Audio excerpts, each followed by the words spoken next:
Friends, we will solve some more problems on gamma function. So we'll start with first problem. Evaluate integration from 0 to infinity root y e to the power minus y cube dy. So I'll consider this I is equal to that given integral 0 to infinity root y e raised to minus y cube dy. So as we wanted to use the definition of gamma function, we put y cube is equal to t. From this we can write the value of y as t to the power 1 by 3. Now taking the derivative of this, dy is equal to 1 by 3 t to the power minus 2 by 3 dt. Simultaneously the limit of the integration are changes like that. This is y and corresponding t from 0 to infinity. When I put y is equal to 0, t becomes 0. When I put y is equal to infinity, t become infinity. So therefore that even given integral become I is equal to integration from 0 to infinity. This y is replaced by t raised to 1 by 3 and raised to 1 by 2. Square root is already there. This y cube is replaced by t, so e raised to minus t. Dy is replaced by this quantity, that is 1 by 3 t raised to minus 2 by 3 dt. Now simplifying it further, 1 by 3 is a constant, taking outside from that integration from 0 to infinity, t raised to 1 by 3 raised to 1 by 2 is t raised to 1 by 6 e raised to minus t raised to minus 2 by 3 dt. Now t raised to 1 by 6 and t raised to minus 2 by 3. So by laws of indices we can write this as t raised to 1 by 6 minus 2 by 3 into e raised to minus t dt. This is equal to, now 1 by 6, making that denominator same, so multiplying and dividing by 2. So 1 minus 4 divided by 6, that is 1 by 3 integration 0 to infinity t raised to 1 minus 4 is minus 3 by 6 e raised to minus t dt. Further simplifying it, we write it as 1 by 3 0 to infinity t raised to minus 1 by 2 e raised to minus t dt. So we already have the definition of gamma function. So n minus 1 is equal to, we have minus 1 by 2, and this implies that n is equal to 1 by 2 only, so that the value of that integration will be 1 by 3 gamma 1 by 2, and gamma 1 by 2 is nothing but root pi. Already 3 is there, hence the value of this integration is root pi upon 3 only. Now there is another problem we have. I is equal to integration from 0 to infinity x raised to 2 by 3 e to the power cube root of x. Again we have to use the definition of gamma function. I'll replace that cube root of 3 as a some t. So it become put cube root of x is equal to t, taking cube on both the sides, we write value of x as a t cube. Now differentiating this, dx is equal to 3 t square dt, and the value of, or the limit of the integration become, this is x corresponding t 0 and infinity. When I put x is equal to 0, cube root of 0 is 0. When I put x is equal to infinity, t become infinity. So that given integral is equal to, I is equal to integration again 0 to infinity x is what, t cube to the power 2 by 3 e to the power minus that cube root of x is nothing but t, and this dx is a 3 t square dt. Now which will be equal to, simplifying it, this 3 get cancelled, integration 0 to infinity, 3 is a constant taking it outside from that integration. T square is there, e raised to minus t square dt. T square into t square is t raised to 4 e raised to minus t dt. Now we will just write the value of n minus 1 as a 4, and hence the value of n is equal to 5, and which will be equal to 3 into value of this integration is gamma n, that is gamma 5. As 5 is a integer, we can write this as a 4 factorial, and which will be equal to 3 into 24, which is equal to 72. Fine. Now there is another type of problems are there in gamma function, that is problems based on integral involving a to the power x. Fine. So we'll see how to solve that type of problems. Considering first problem, evaluate integration from 0 to infinity x square 3 raised to x square dx.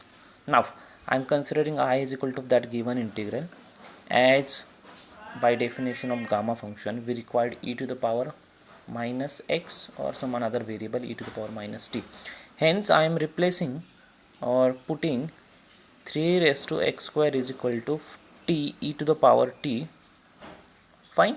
So that we can replace this 3 raised to x square as a e to the power t, and 1 by e to the power t is nothing but e to the power minus t. So that we can apply the definition of gamma function. Now taking log on both the sides, we write x square log 3, which is equal to t times log e. We already have the value of log e as a 1, so it become x square log 3 is equal to t, and value of x is equal to root t upon root of log 3. Now differentiating this quantity, value of dx is equal to 1 upon 2 times root t, and this root of log 3 already there dt, that is dx is equal to 1 upon 2 root log 3 t raised to minus 1 by 2 dt is there. Fine. Now the value of that given or limit of the that limit become changes as x and corresponding t when x is equal to 0 and when x is equal to infinity. If I put x is equal to 0, 0 into something is 0, value of t become 0. Putting x is equal to infinity, infinity into log 3 is become infinity. Therefore that given integral transforms as I is equal to integration 0 to infinity. This x is replaced by root of t upon log 3, or we can directly write the value of x square as t upon log 3. Fine. So replacing that x square as a t upon log 3 divided by 3 raised to x square is e to the power t, and dx is what 1 upon 2 root log 3 t raised to minus 1 by 2 dt. Simplifying it, log 3 is a constant, root 2 times root of log 3 is also constant, so 1 upon 2 log 3 into root of log 3 integration 0 to infinity t raised to minus 1 by 2, and this t become t raised to 1 by 2 e raised to minus t, 1 upon e raised to t is e raised to minus t dt. Simplifying it, 1 upon 2 log 3 to the power 2 by 3, and value of this integral by definition of gamma function n minus 1 is equal to 1 by 2, n is equal to 3 by 2, so gamma 3 by 2. Gamma 3 by 2, applying reduction formula for root gamma 3 by 2, it become 1 upon 2 log 3 to the power 2 by 3, so it become 1 by 2 gamma 1 by 2, and gamma 1 by 2 is a root pi, so this is equal to 2 into 2 is 4 root pi upon 4 into log 3 to the power 2 by 3, and hence the value of that given. Now considering another problem, evaluate 0 to infinity 5 raised to minus 4x square dx. Fine. Now again we will put, first considering I is equal to that given integral, put 5 raised to minus 4x square is equal to minus e to the power t, because we required e raised to minus t. So putting 5 raised to minus 4x square is equal to e raised to minus t, taking log on both the sides, we write it as a minus 4x square log 5 is equal to minus t log e. Log e again 1, so it become minus minus become plus 4x square log 5 is equal to t only, and value of x is equal to root t upon square root of 2 4 is 2 root log 5. Fine. Now differentiating this, so dx is equal to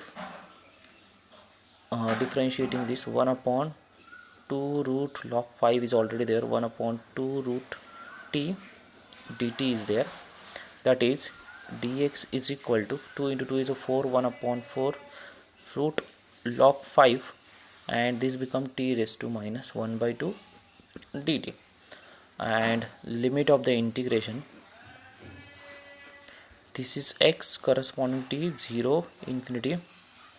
If I put x is equal to 0 here, 0 into something is 0, t becomes 0.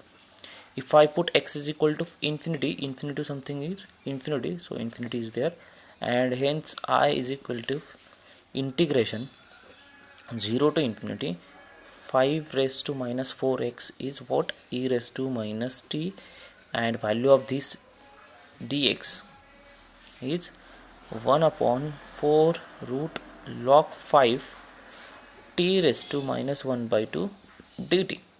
Simplifying it, so 1 upon 4 root log 5 integration 0 to infinity this e raised to minus t, t raised to minus 1 by 2 dt. Now by definition of gamma function, we write n minus 1 is equal to minus 1 by 2, so this implies that n is equal to 1 by 2 only, which will be equal to 1 upon 4 root log 5, and value of this integral is gamma 1 by 2. Gamma 1 by 2 is root pi and whole divided by 4 times root log 5, hence the value of that given. Now considering another type of problems, that is integral involving term log of 1 by x or minus times log x. If these two types of terms are there, then we'll see how to solve it. So first problem, considering evaluate integration 0 to 1 x cube log of 1 by x raised to 4 dx. Now I'm considering I is equal to that given integral 0 to 1 x cube log of 1 by x to the power 4. Now simply we are putting log of 1 by x is equal to t or minus log of x is equal to t. So put log of 1 by x is equal to t, and this will be equal to taking antilog on both the sides, so 1 by x is equal to e raised to t, and value of x is e raised to minus t. Fine. Differentiating this, so value of dx is minus e raised to minus t dt, and limit of the integration become, this is x corresponding t. Now let us see, if I put x is equal to 0 here, 0 and 1, 1 upon 0 is infinity, and this become infinity, log of infinity is infinity. If I put x is equal to 1, so 1 upon 1 is 1, log of 1 is 0 only. So therefore that given integral is equal to integration infinity to 0, x is replaced by e raised to minus t, so minus t to the power 3, log of 1 by x is replaced by t, so t raised to 4, and dx is minus e raised to minus t dt. Now simplifying it, t raised to minus t to the power 3 become e raised to minus 3t, and e raised to t is e raised to minus 4t. Now this minus is absorbed by property of definite integral, that is integration a to b fx dx is equal to minus times b to a fx dx. We have this property, so by using that property we can write this integral as integration 0 to infinity. So this minus is absorbed by this limit, and it become t raised to 4 e raised to minus 4t dt. Now we have the one more formula, that is integration 0 to infinity e raised to minus kx x raised to n minus 1 dx. Value of this integration is gamma n upon k raised to n. So identifying k is the coefficient of minus t is 4, and n minus 1 is equal to this 4, implies that n is equal to 5. So that I is equal to value of that integral is gamma 5 upon 4 raised to 5. Gamma 5 is a 4 factorial, and this 4 raised to 5 is 4 into 4 into 4 into 4 into 4, 5 times 4, which is equal to 4 factorial is 4 into 3 into 2 into 1 upon 4 into 4 into 4 into 4 into 4, 5 times. This 4 get cancelled, 2 1s are and 2 2s are 4. Then this multiplication 4 into 4 into 4 is a 64 into 2 is 128. So 3 upon 128 is the answer of this integral. Considering one more problem on the type that integral contains log of 1 by x or minus times log x. So therefore here again we have a same substitution, that is putting log of 1 by x is equal to some t, taking antilog. So 1 by x is equal to e raised to t, that is x is equal to e raised to minus t. Differentiating this, value of dx is minus e raised to minus t dt, and limit of the integration become, this is x corresponding t 0 1. When I put x is equal to 0 here, it become infinity. When I put x equal to 1, log of 1 is 0. So therefore that integral become I is equal to integration from infinity to 0. X is already have e raised to minus t upon root of this log of 1 by x, it become t, and dx is minus e raised to minus t dt. This minus is absorbed, and that integration limit of the integration become changes from 0 to infinity. So it become t raised to minus 1 by 2, taking this on the numerator. So t raised to minus 1 by 2 e raised to minus t e raised to minus t is e raised to minus 2t dt. So here k is equal to coefficient of minus t is 2, and n minus 1 is equal to 1 by 2 minus 1 by 2, n is equal to 1 by 2 only. So therefore I is equal to value of this integral is gamma 1 by 2 upon 2 raised to 1 by 2. This will be equal to gamma 1 by 2 is a root pi whole divided by root 2, that is root of pi by 2 is the value of that given integral.